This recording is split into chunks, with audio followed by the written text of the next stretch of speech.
Assalamualaikum warahmatullahi wabarakatuh. Pemirsa, ketemu kembali dengan Kilamung Putro. Salam budaya warisan Nusantara. Pemirsa, saya akan melanjutkan keterangan-keterangan saya tentang Sandikolo, Bumi Mojopahit. Pemirsa, saat Gan Engcu atau Syekh Abdurrahman setelah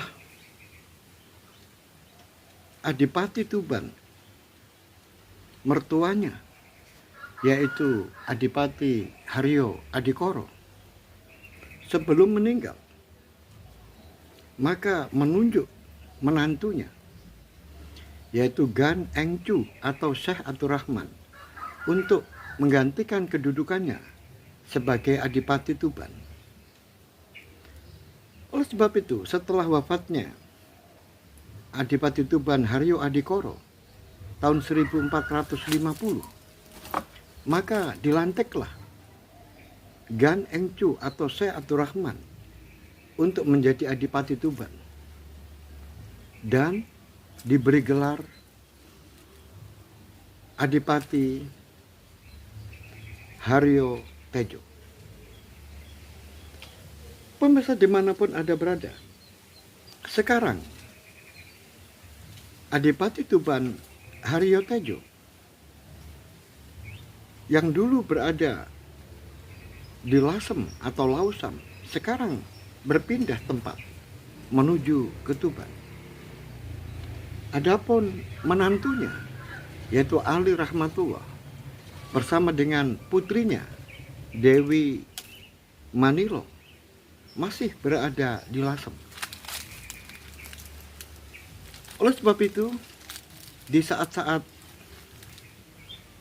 Adipati Haryo Tejo ini bersama istrinya, maka di suatu ketika dalam waktu-waktu senggang, dalam waktu-waktu yang santai, maka bertanyalah istri dari Adipati Tuban yaitu Raden Haryo Tejo kepada suaminya yang tidak lain adalah Adipati Tuban. Pertanyaan itu mengingatkan sebuah perjalanan hidup dari Gan Engcu. Dia menceritakan kepada istrinya perjalanan hidupnya saat mengikuti ekspedisi Laksamana Chenghu yang sejak awal tahun 1405, karena ekspedisi ini dilakukan berulang-ulang sampai 7 kali ekspedisi, maka pada tahun 1409, pada saat Chenghu ini mendarat di sebuah tempat, yang mana tempat ini ada di sebelah timur dari Pulau Andalas. Tepatnya adalah di sebuah daerah yang namanya Solok, yang tidak jauh dari Tanjung Puro. Di Solok ini ternyata sudah ada penguasanya, dan orang-orang yang di sana sudah banyak yang memeluk agama Islam. Bahkan di sana pemimpinnya adalah sudah bergelar sultan.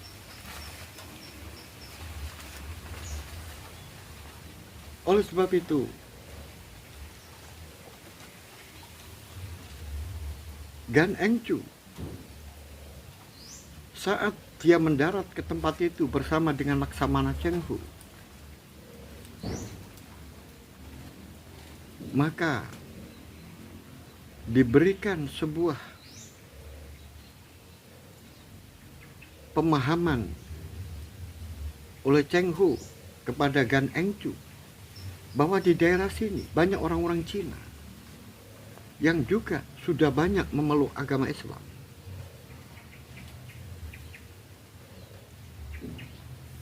Wahai Adinda,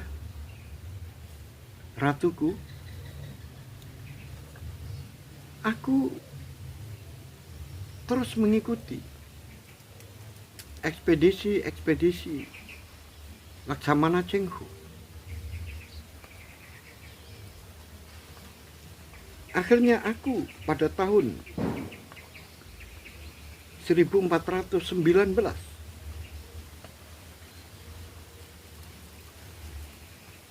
saat itu setahun setelah Sultan Solok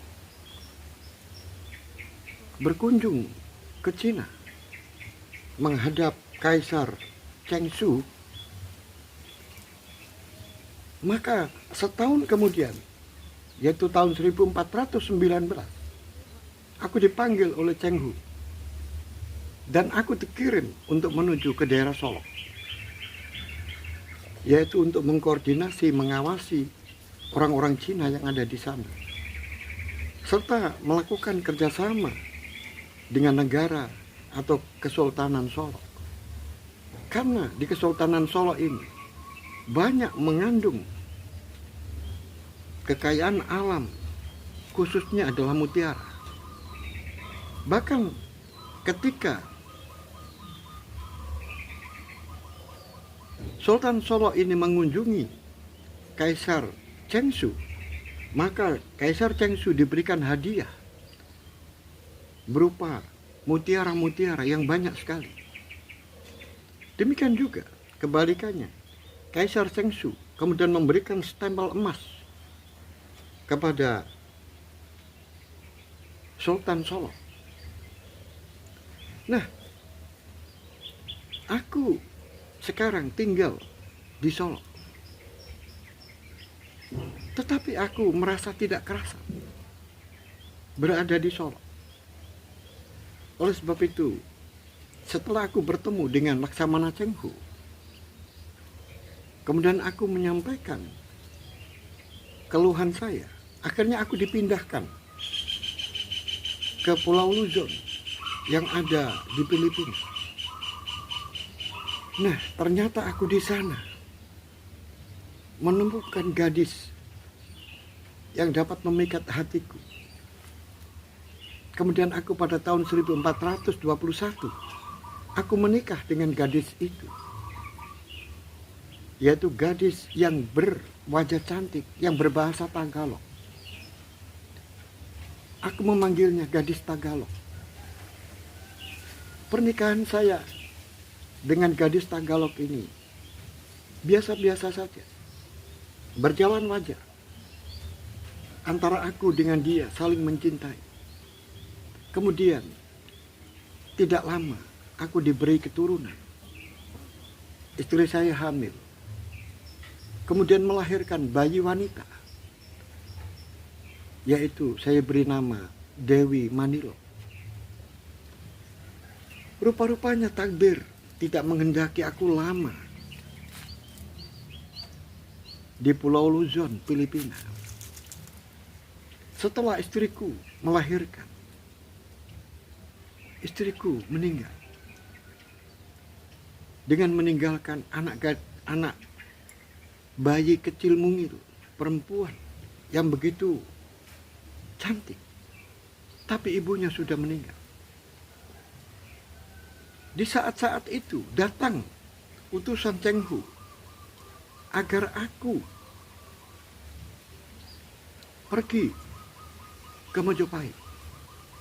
Kemudian kota yang ditunjuk adalah Tuban. Dan aku diperintahkan untuk mengkoordinasi orang-orang Cina secara luas di Mojopahit yang meliputi Palembang, Solok atau Tanjung Puro atau Sambas. Kemudian di daerah Simongan, Pagota, Lasem. Kemudian pusat saya ada di Tuban.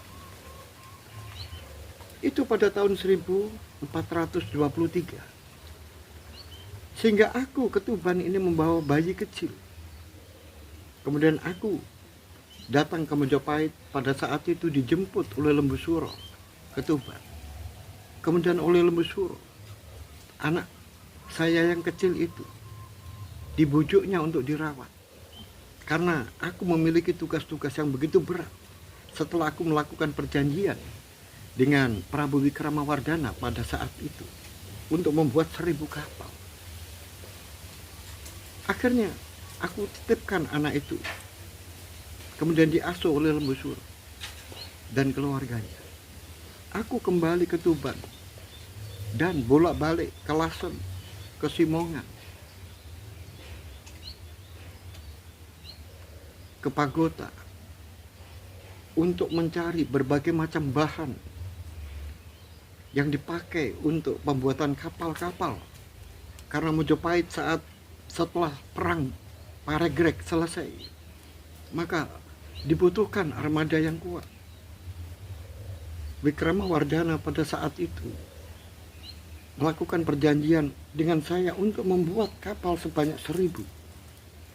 Tentu saja tugas saya sangat berat. Dan aku setelah bertemu dengan ayahmu, Adipati Tuban, Haryodikoro, hubunganku semakin akrab.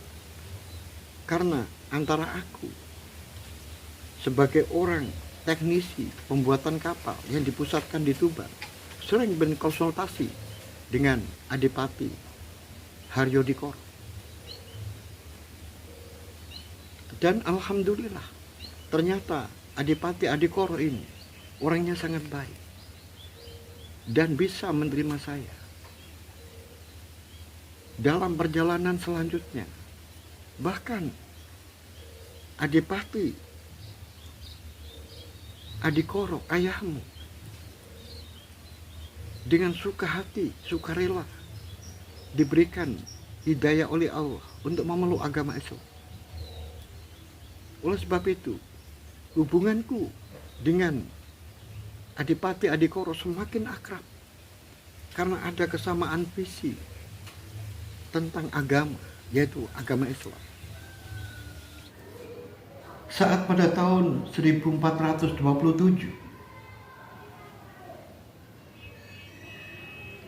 Wikramawardhana lengser ke Prabon karena wafat, kemudian diganti putrinya, yaitu Ratu Suhita. Aku juga berkunjung ke sana. Aku menuju ke Mojopahit karena untuk menyambung dan memperpanjang tentang kontrak saya dengan Wikramawardhana, yang mana pembuatan 1000 kapal itu masih belum selesai. Oleh sebab itu, pejabat yang baru Mojopahit harus mengenal saya. Dan posisi saya yang sekarang ada di Lasem, kebetulan sekali karena Ratu Suhita juga berasal dari Lasem saat kecilnya, pernah hidup di Lasem, di Bandar Gapura. Oleh sebab itu, aku datang ke sana. Di samping itu, kamu masih ingat bukan?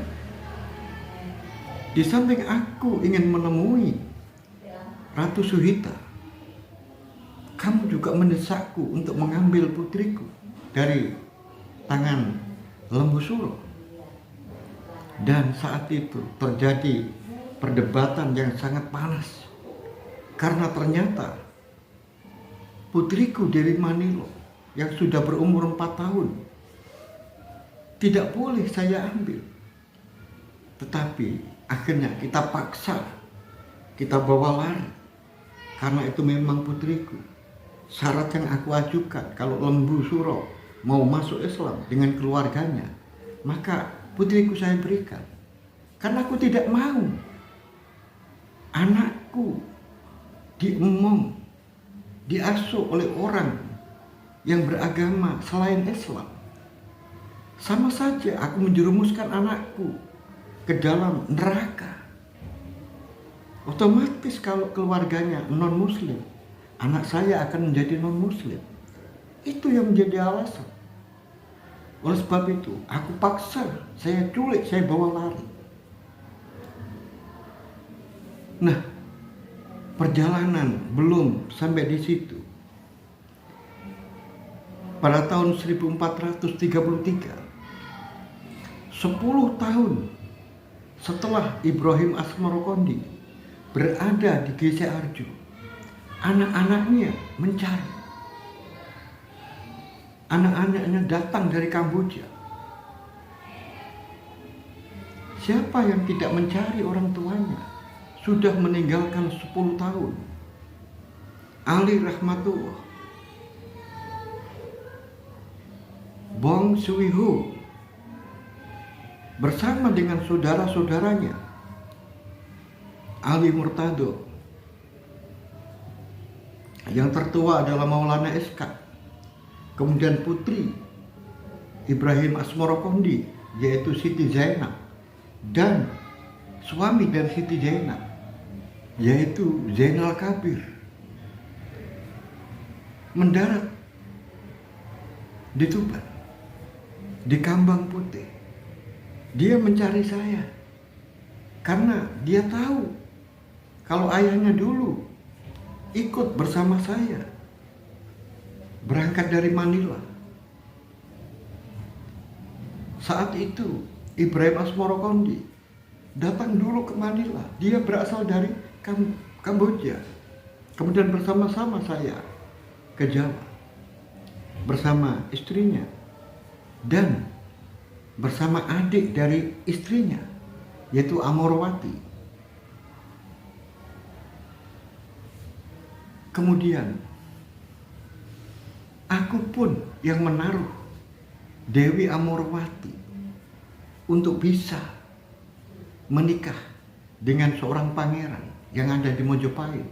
Akhirnya dinikahi oleh Bre Kertabumi, yaitu pangeran dari putranya Raden Amrtawijoyo, berarti cucu dari Wikramawardhana.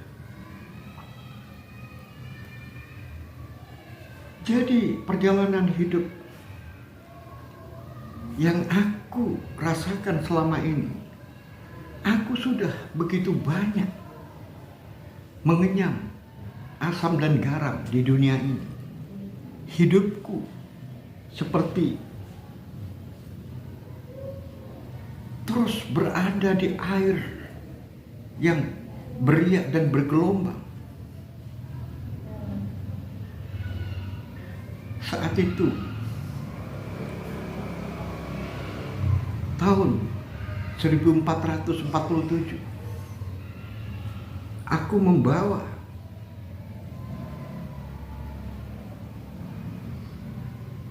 mendiang janda dari Ibrahim Asmarokondi dan anak-anaknya yang saya pertemukan dengan bibinya yang ada di Keling. Betapa senangnya mereka.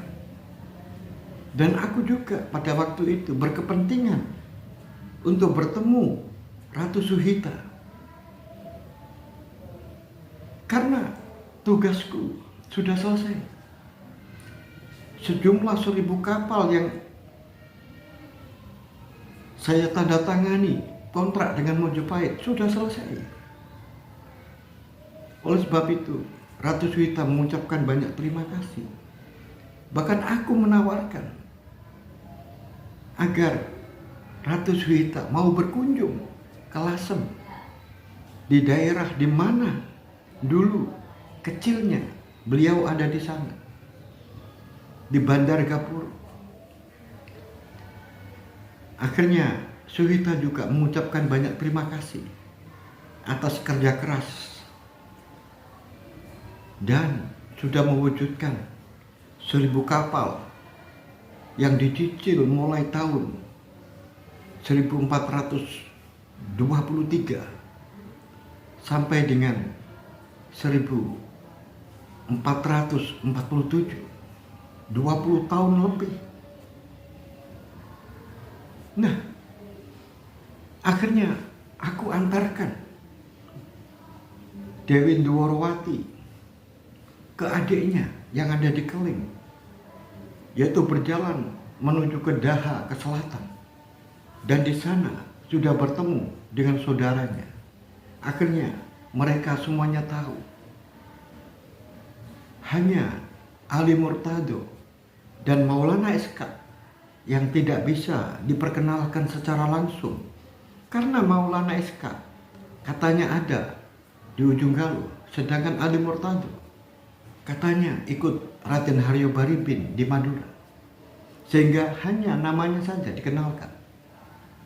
Tetapi Ali rahmatullah, Zainal Kabir menantunya, dan Siti Zainab bisa bertemu langsung dengan bibinya yang sekarang posisinya sebagai permaisuri di Keling. Itu. Kemudian 2 bulan setelah aku bertemu dengan Dewi Suhita, Ratu Suhita, ratu yang sangat baik, terdengar kabar beliau wafat.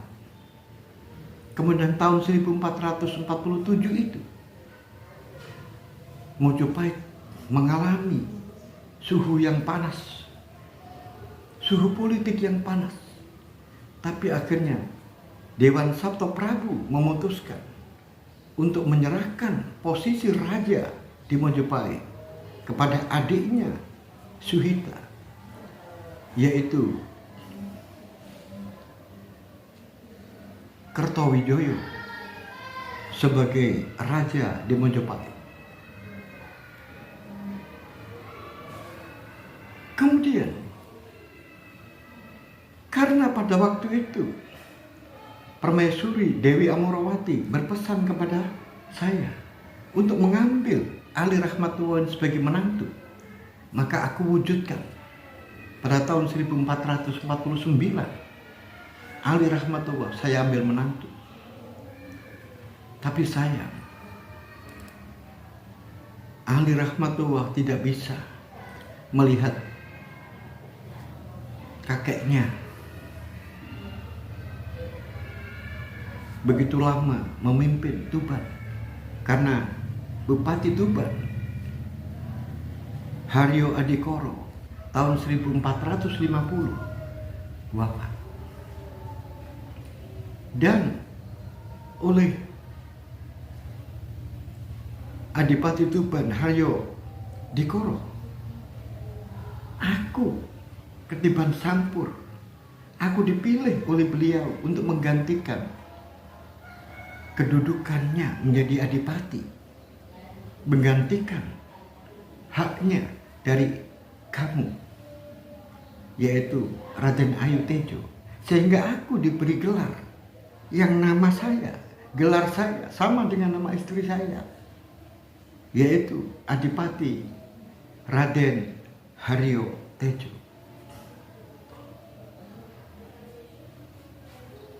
Ini merupakan sebuah perjalanan panjang. Ya, kita nikmati saja.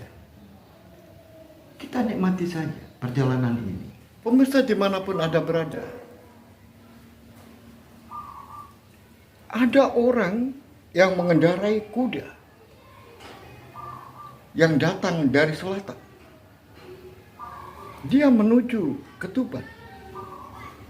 Dia memacu kuda begitu cepat setelah menyeberangi Bengawan Solo. Kemudian dia beristirahat karena merasa haus. Maka dicarilah kedai untuk mencari minuman. Akhirnya setelah mereka puas dengan air degan yang disuguhkan di kedai itu, kemudian dia melanjutkan perjalanan. 3 orang itu siapa? Katanya dia mau ke Gisi Harjo menemui yaitu Zainal Kabir atau Syekh Abu Hurairah.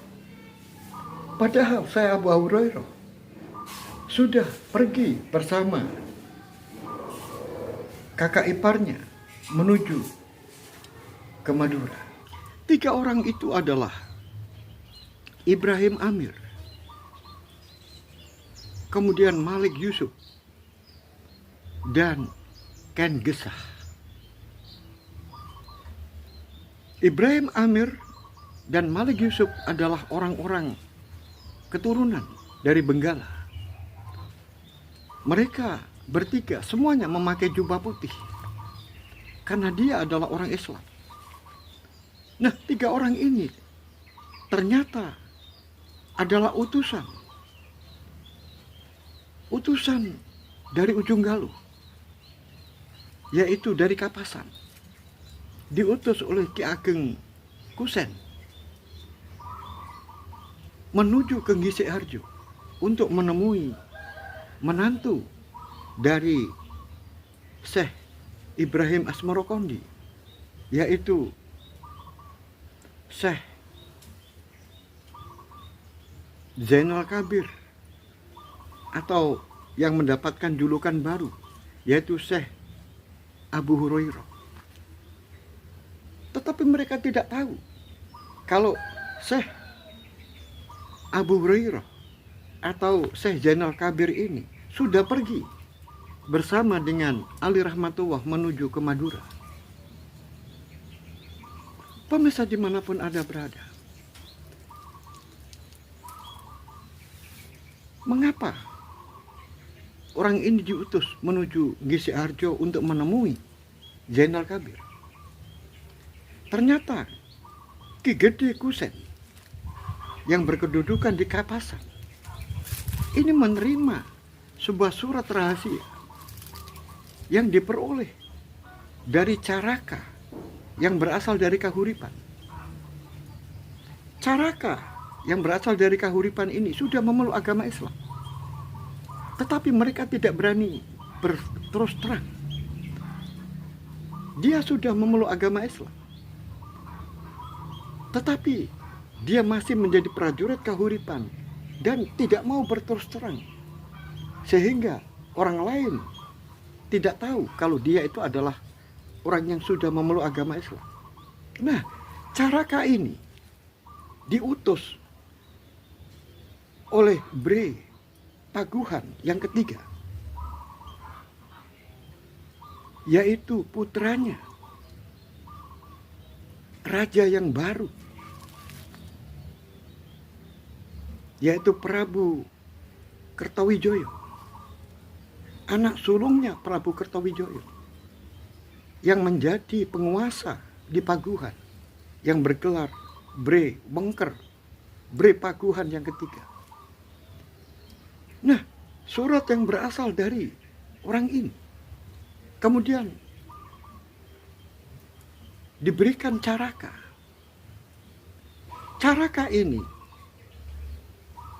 diberikan surat itu,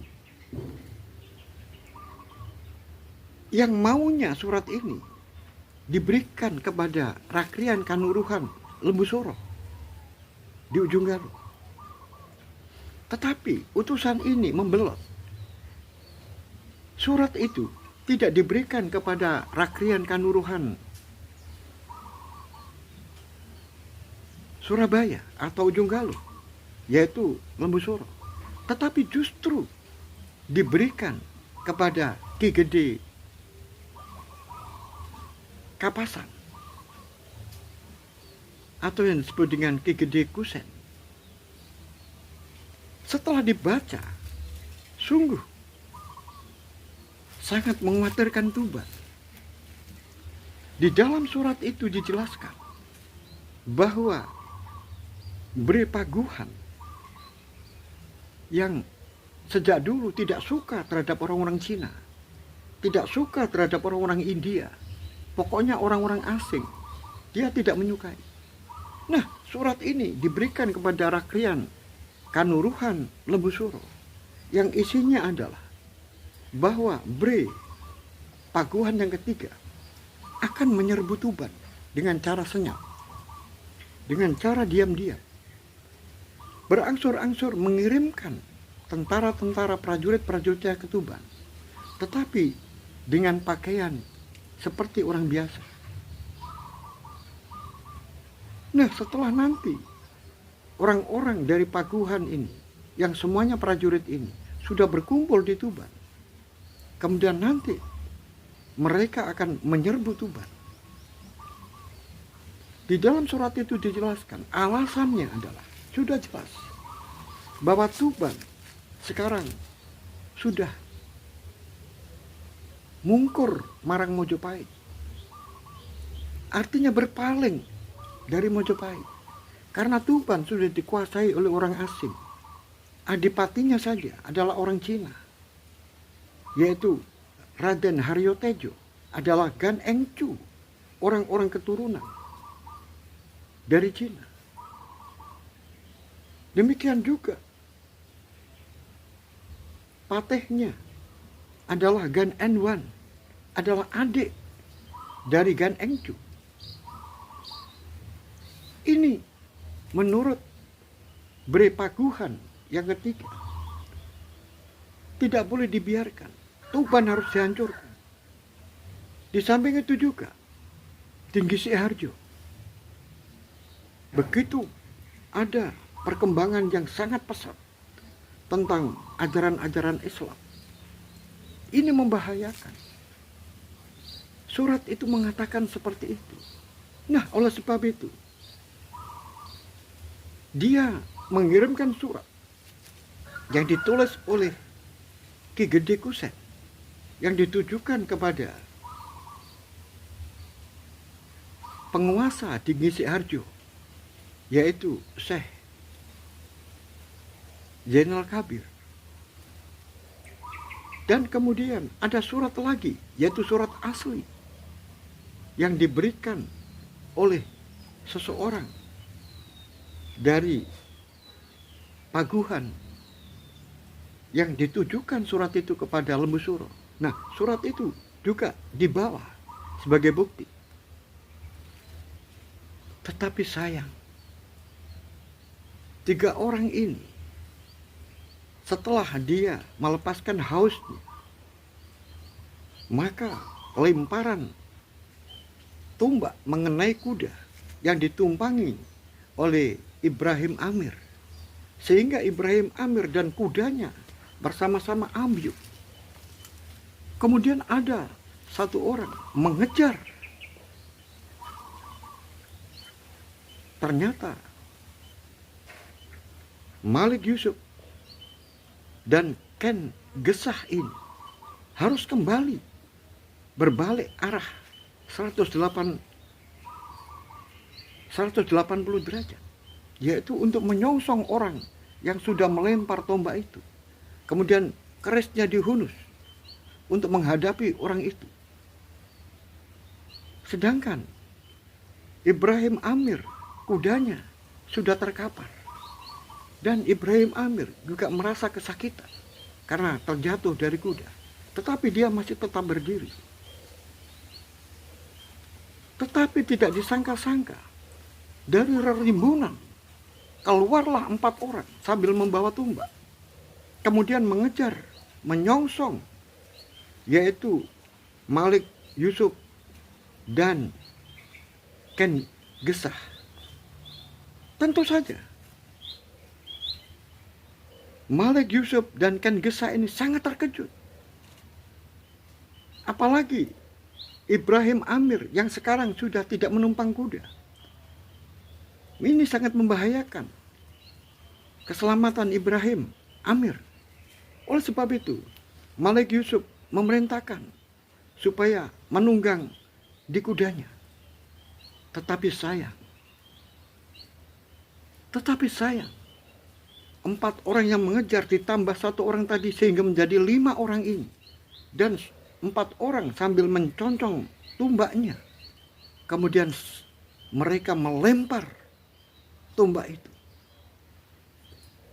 Untung bagi Ibrahim Amir bisa mengelak tumbak itu. Tetapi malang bagi Malik Yusuf, karena dia ada di belakang, sehingga punggungnya terkena tumbal dan langsung robohlah. Setelah itu Ken Gesah memerintahkan supaya jangan berhenti, biarkan Malik Yusuf terjatuh. Bagaimana lagi, sudah tidak bisa ditolong. Ayo kita lari. Maka dua orang ini lari sekencang-kencangnya. Kemudian Ibrahim Amir memerintahkan berpencar. Maka yang satu ke kiri dan yang satu ke kanan. Sehingga 5 orang yang mengejar ini juga terpecah. Pemirsa dimanapun Anda berada, apakah surat itu nanti akan bisa sampai? Dan apakah 2 orang itu akan tertangkap? Pemirsa dimanapun Anda berada, bagaimanakah kelanjutan cerita ini? Oleh sebab itu, ikuti terus cerita ini sampai selesai. Sampai di sini, akhirul kalam. Billahi taufiq wal hidayah. Waridha wal inayah. Assalamualaikum warahmatullahi wabarakatuh. Salam budaya warisan.